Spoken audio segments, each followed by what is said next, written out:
My name's Beth Whell and we're at our family farm just outside of Foy near Gallant. So I'm one of two daughters that are back with mum and dad on their family dairy farm. I've been back here for 6 years now full time, but we've obviously been involved with it since we were born really. I think I remember dipping cows with my sister when we were about 11 or 12 back with our grandparents. We just milk the cows once a day at the spring calving block, and we'll get up about 5 o'clock if we're getting the cows in, cups on just before 6 now. The whole morning work we usually finish between 10 and 11.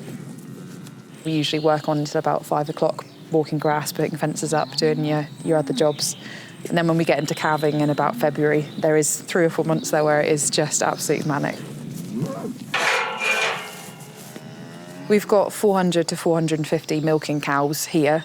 My grandparents have 250 milking cows with them. Between us, we keep a lot of beef as well, so we can quite often get up to 1,500 head of stock between the two. Ours are a 3-way cross, and they're really bred for grazing, a proper grass rat, some people say. And we're quite low input as a once-a-day milking herd. And Trewithen Dairy buys that from us, so that's another Cornish milk buyer, really.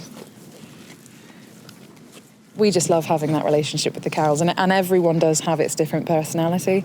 Whilst we have 450 now versus my dad when he was younger had 60, so they all had names then.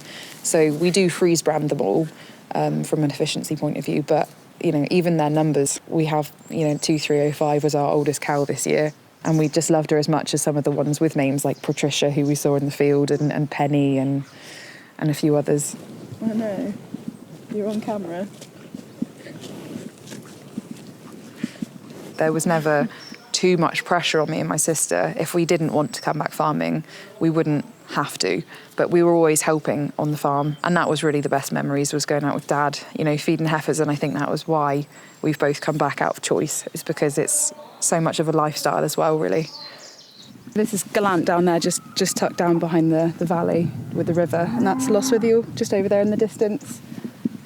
You quite often take it for granted, I think, but I just, on days like this, even in the winter, this is just exactly where we want to be.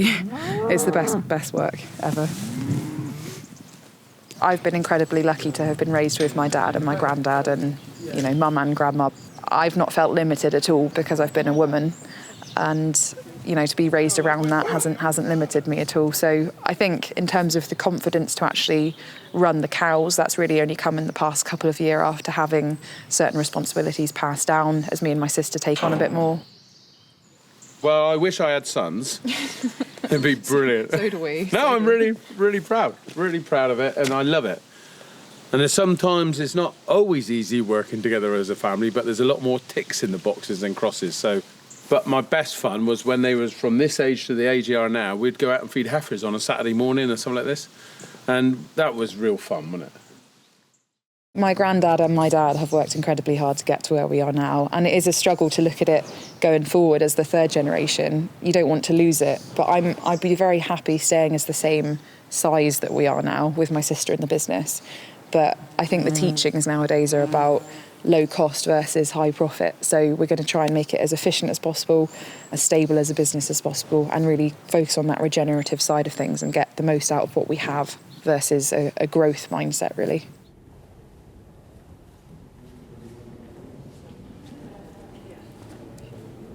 We're in Truro Cathedral for the Cornwall YFC's annual carol service. It's one of our biggest events, and we don't raise any money from it, essentially, because all the tickets are free. But it's one of our best events that people will fill this cathedral. With 800 tickets, they go in about 30 seconds online. So it's one of our best events, and I'm really looking forward to it, actually. We've got the 3 angels, the 3 shepherds, and they've got the lambs, obviously. So they'll be coming in the side door at the back with the donkey, who hopefully behaves himself this year a bit more. In Cornwall Young Farmers, I am the current GP chairman, so that's kind of overseeing just the general everyday things as well as our competitions day that we have in May. Cornwall Young Farmers, well, really important. It got me to where I am today with both work and just kind of who I am, so it's really good for people that I suppose don't come from a farming background as well, so it was a really good way to get involved in agriculture in Cornwall, and I just think it's a really great organisation, really. Both my parents were involved with Cornwall Young Farmers, and my dad was county chairman in '98 as well. So we've just been integrated in that lifestyle, and it's been, how you're raised really. So I've been in county for 3 years, just taken on chairmanship this year, got one more year in the role, and it'll be great to do as much as we can for it really.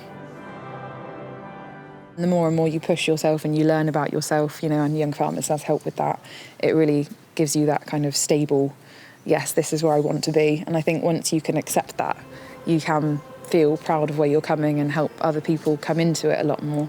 But I think you do have to I found it helpful to do work outside of just farming to be able to realise that, and that has been a cinch point for me. Thank you for everyone here tonight for your continued support of Cornwall Young Farmers, and just a Merry Christmas from us in the officer team.